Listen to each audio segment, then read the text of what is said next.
Kapitalisme adalah sistem ekonomi di mana pasar mengatur produksi dan konsumsi. Nah, pernah dengar itu ya? Ya, itu yang ada di buku-buku kita.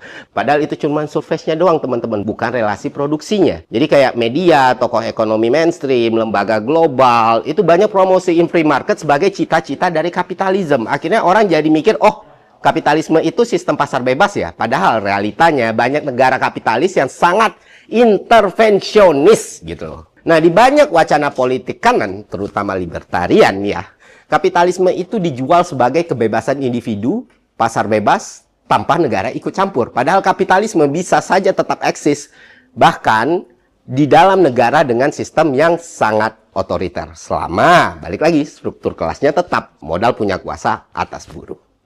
Sampai sini udah paham ya? Lalu bagaimana dengan sistem ekonomi kapitalistik?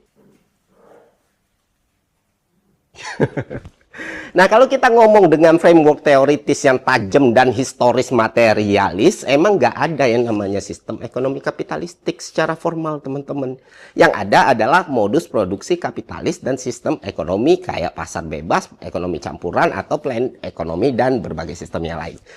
Itu semua cuma mekanisme permukaan buat ngejelasin si modus tadi. Modus produksi itu struktur dasar siapa punya apa, siapa kerja buat siapa, dan surplusnya siapa yang nikmatin. Sedangkan sistem ekonomi itu sama dengan bentuk permukaan atau cara kerja distribusi, harga, pasar, birokrasi, dan kebijakan fiskal atau moneter. Jadi secara ontologis, kapitalisme itu bukan sistem ekonomi, tapi cara produksi.